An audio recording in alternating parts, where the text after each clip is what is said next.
Into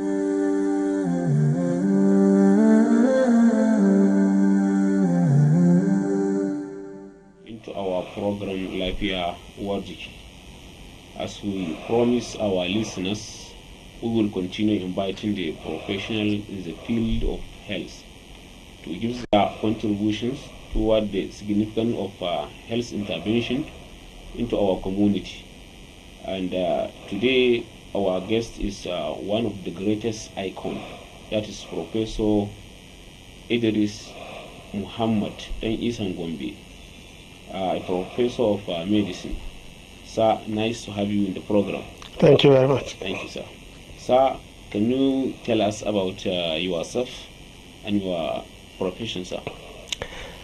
Well, very briefly, I was born in Gombe and attended both junior and senior primary schools here before proceeding to the Provincial Secondary School, Bauchi, and Barewa College. Subsequently, I went to the University of Ibadan, where I graduated as a doctor in 1969.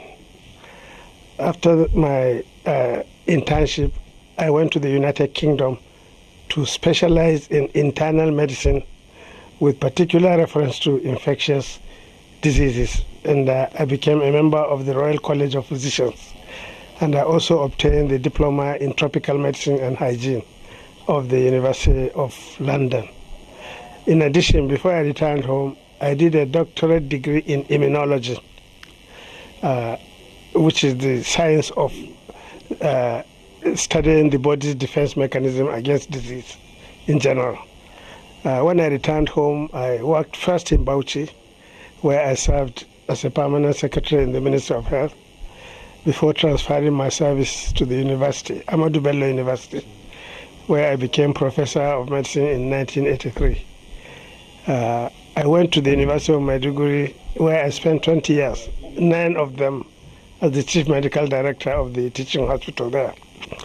After that, I became chairman of the National Program on Immunization between 2000 and 2004. Currently, I'm the chairman of the Governing Council of Gombe State University. Sir, first question is, what is immunization, sir? Immunization is the process by which you induce the body, the human body, or animal body for that matter, you induce the body to protect itself against infectious disease by developing the immune response. And how you do it is that you inject an attenuated form of the infectious organ. That is to say, a part of the infectious organ that has been inactivated so that it will not cause infection. You introduce it to the body, and that sensitizes the body's immune system so that in subsequent infection with the same organism, the body immediately recognizes it and mounts a massive immune response and kills the microorganism. So immunization is the means of protecting you against infectious disease.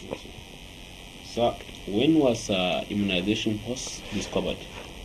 Well, the first indication was about 18th century.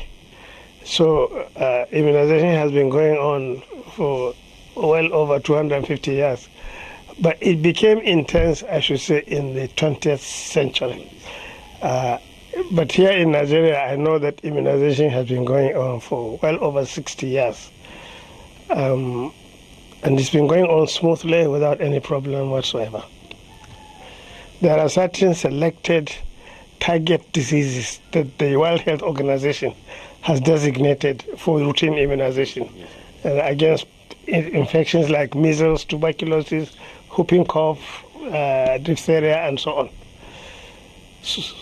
But in addition, there is now, of course, a polio vaccine, a meningitis vaccine, and so on.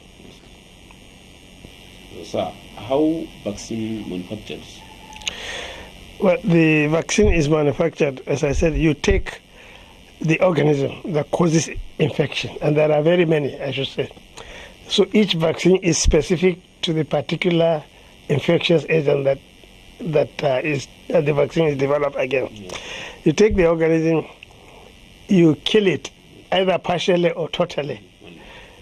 Sometimes you can couple it with a certain protein to make it more active. Then you inject it into the person.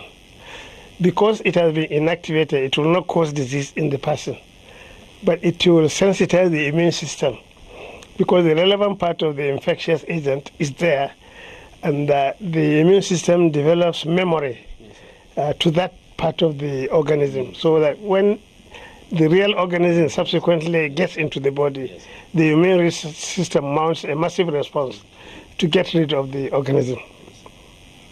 Sir, does this vaccine contain any bad additives?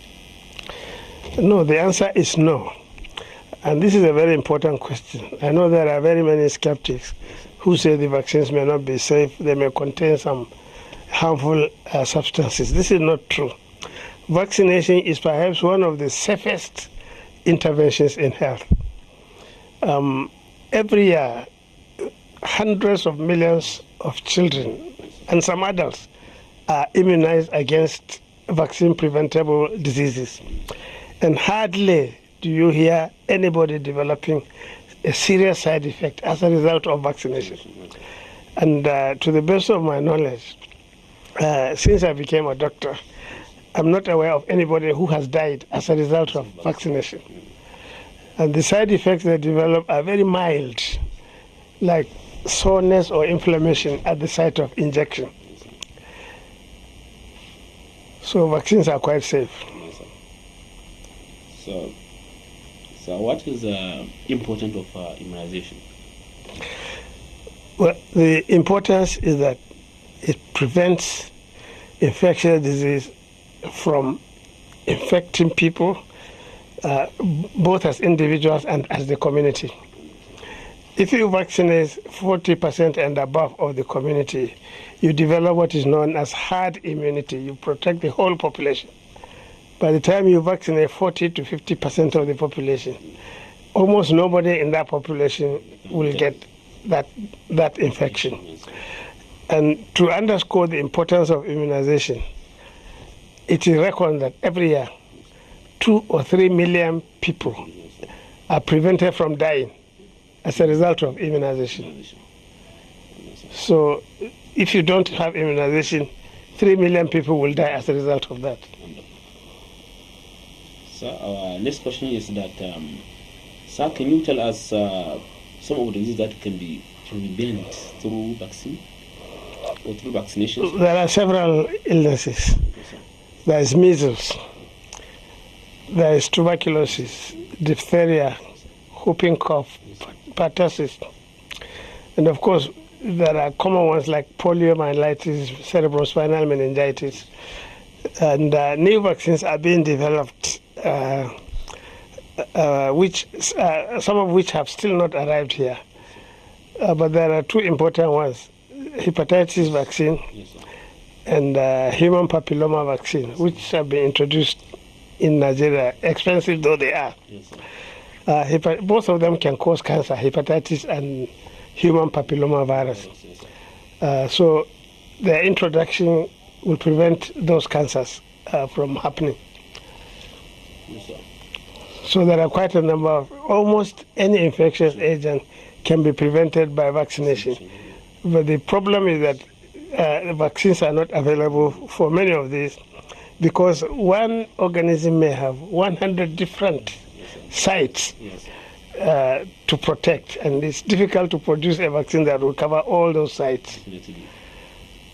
So our next question is, you have mentioned some diseases that can be prevented through immunization. Sir, and polio is one of them. So what is the polio? Well, poliomyelitis is a virus. You know, there are various categories of infectious agents. There are bacteria, protozoa, viruses. Poliomyelitis myelitis is caused by a virus called poliovirus, of which there are 3 main types. I don't need to bother you with the different types, but there are vaccines against all 3, which are the ones we administer. There are oral ones that you give per mouth, And those are the ones we use mostly in this country. There are some you can give by injection, but those are cumbersome, and we do not have sufficient health manpower to administer vaccines throughout the country. So we use oral vaccines mostly, but there are some that are given by injection, particularly in health centers when mothers take their children there. The routine vaccine preventable diseases like measles, like smallpox. Smallpox has been eradicated. Cerebrospinal meningitis, tuberculosis, and things like that. So, how someone can contract with polio virus, and what are the signs and symptoms of the disease? Well, the virus is contracted. It can be passed from human to human. So you sitting next to me, if I have poliomyelitis, you can catch it. It can also be passed if you somehow inject any material that is contaminated with the feces of somebody who has the polio virus. You can contract the disease. The signs and symptoms are variable. Can present with fever, malaise, just like it may feel like malaria sometimes. Most of these side effects are self-limiting.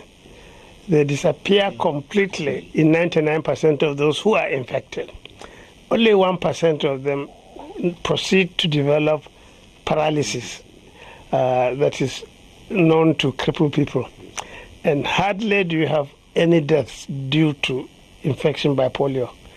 It does occur, it occurs, but a very, very tiny proportion of those who are infected who die.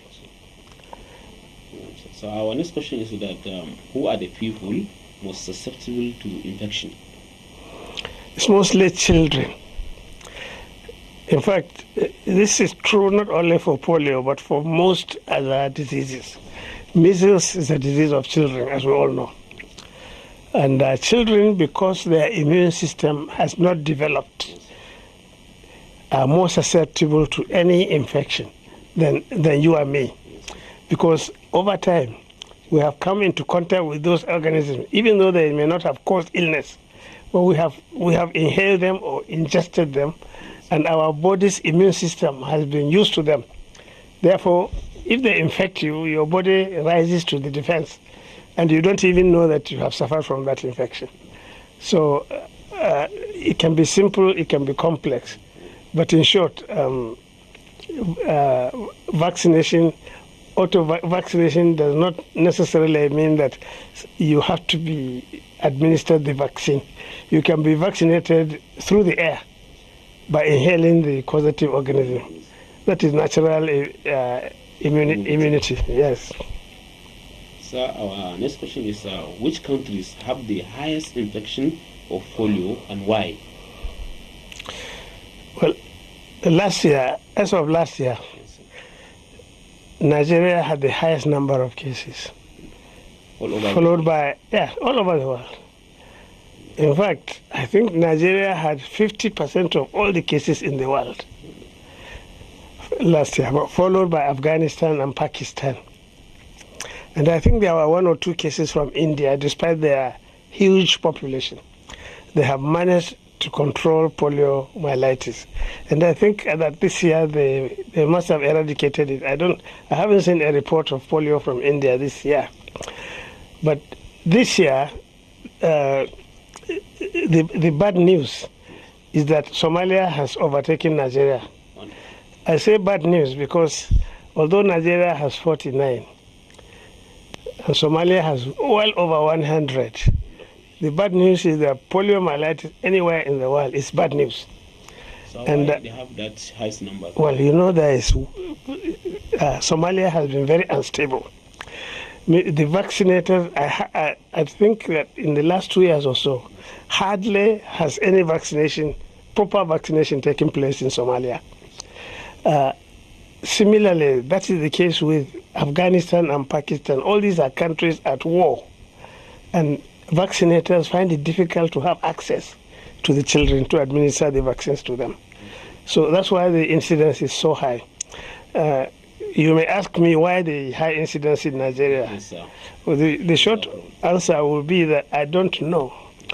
but there must be problems, either managerial problems or professional problems or human problems. And in this respect, I know that some people object to the vaccine, and that may have contributed to the incident. But it is usually people at war. So far, all countries at peace have managed to eradicate polio, except Nigeria, because largely Nigeria is at peace, despite the Boko Haram challenge. So, sir, you have mentioned this polio virus has vaccines. Sir, there are speculation on this vaccine, sir. How safe are these vaccines? Well, as I said earlier on, all the vaccines being administered over time are safe, with specific response to reference to polio vaccine. Yes. The polio vaccine is absolutely safe, and I can assure you and the general public that the vaccine does not contain anything that is harmful to the human body. Neither does it contain any infectious organisms whatsoever. I say this because I know some people allege that it contains HIV, the virus that causes AIDS. I also know that some people say the vaccine contains some family planning agents. I can assure you that all these allegations are false. There is no family planning agent in the vaccine, and there is no infectious organism, in particular no HIV in the vaccine. The vaccine is not manufactured in Nigeria, but once it is introduced, we test it before we distribute it for vaccination. There are laboratories, regional laboratories, and there is NAFDAC, which before any medicine is introduced in Nigeria. These laboratories, is this standard, sir? Sorry? The laboratories, are them read the standard? They are standard Nigerian laboratories. They are set up by the federal government. Each zone has got a fully equipped laboratory for testing all medicines that are imported into Nigeria. And even at the port, before the consignment is allowed into the country, samples are taken and inspected by NAFDAC to their safety and effectiveness. They can be either unsafe or ineffective, both of which are bad. If the vaccine is safe and is ineffective, it's no good. If it is effective but unsafe, it's no good. So they are tested both for safety and efficacy before they are allowed in. So there is some questions that people always asking. Why are vaccines free? Well, vaccines are free because, as I said earlier on, vaccination is the most important cost-effective intervention in health.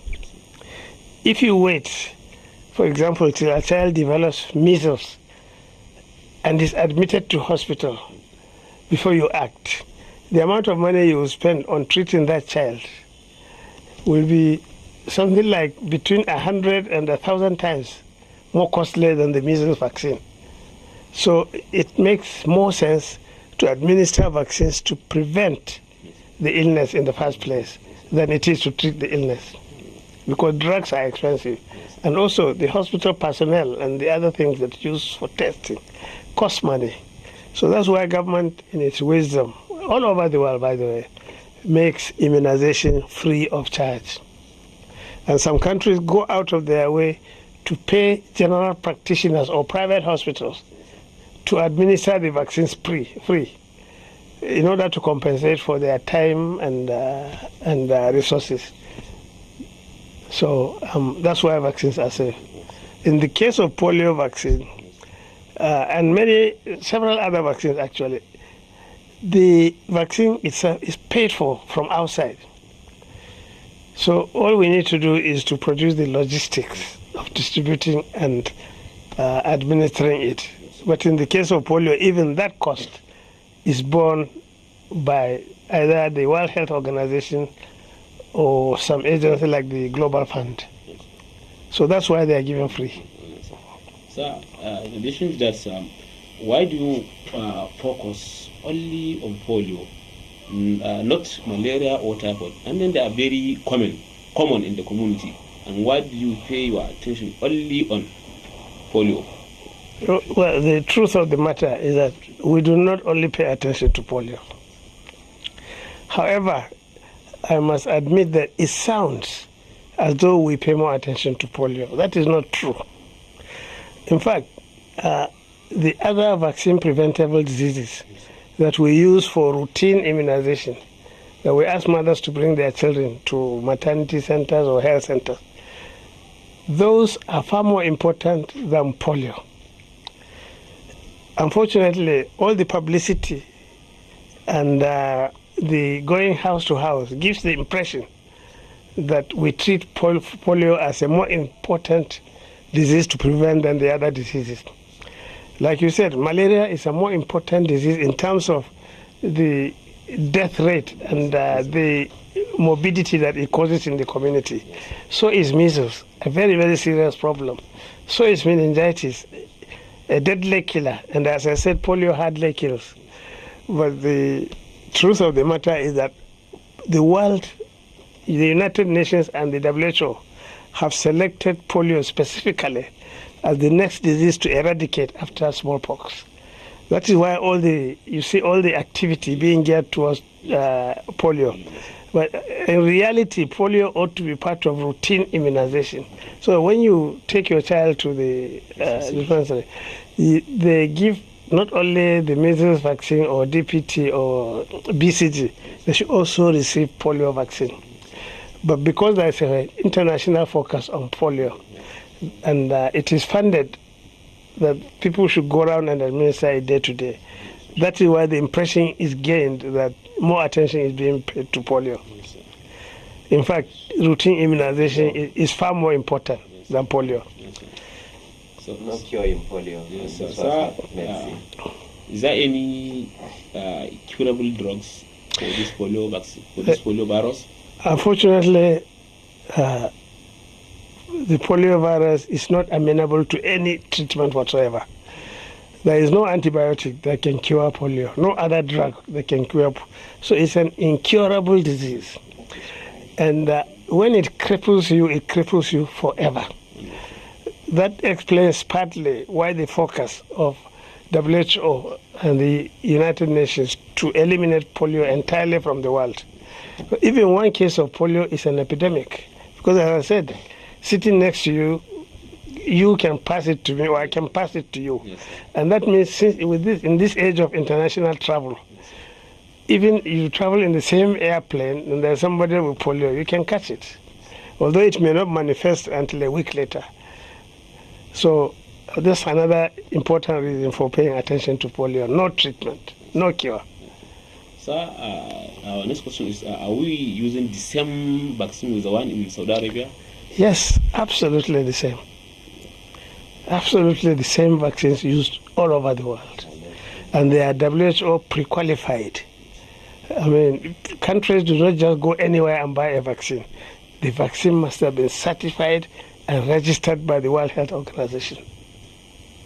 So, sir, now which country that is producing this vaccine? Well, several countries produce the vaccines. India is also producing vaccines. The latest vaccine against meningitis, which is the most effective now so far, was developed in India and is being produced in India. And it has been administered to nearly 50 million people in West Africa. No side effects. And there has been no incidence of meningitis in the region since the vaccine was started about 4 years ago. There's no problem whatsoever with some of these vaccines. So, is there any Muslim countries that will produce this polio vaccine? Well, I'm sure the countries like Indonesia and Malaysia have the capacity to produce them. And in fact, I don't know if you remember, but the Nigerian government sent a delegation to all these Muslim countries, led by an expert, Professor Umaru Shehu, and which included some ulama as well as some emirs And they went around to all these countries, including Saudi Arabia and Indonesia and Malaysia. And they were told that the vaccines being used are exactly the same, and they are safe. And those are the same vaccines that they use to eliminate polio from their own countries. So what is our last question is, what is your call on public about the importance of immunization? Well, since I have said that immunization is the most important cost-effective health intervention, I would call on everybody to submit themselves and their children to immunization. In fact, they should demand immunization. If you are not immunized or your child is not immunized, you should lodge a protest to the relevant authority that your child has not been immunized or yourself have not been immunized against a particular disease. Because immunization is a right in every country. So I would say that everybody, and my second point is that all the vaccines being administered are absolutely safe and they are devoid of any significant side effects.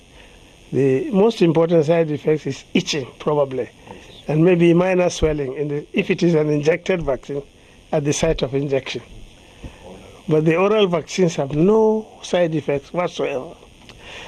Millions and millions of children have been administered the polio vaccine in Nigeria over the last 10 years. Not once, not twice. Some children have received it 10 times. None of them has developed any side effect. So because of the safety and the effectiveness of the vaccines and the fact that they prevent death, I would urge each and everybody to submit themselves to vaccination, because it is the best way of protecting ourselves and our children from infectious disease, the greatest killers in the world. Sir, thanks for giving your time and answering our questions. And then we hope that next time we will come and ask you another question, sir. It is my pleasure. Thank you, sir. Thank you very much. Thank you, sir. On behalf of our Professor Idris in Gombe, I is Muhammad Musa, which is all the best. All across ocean and land.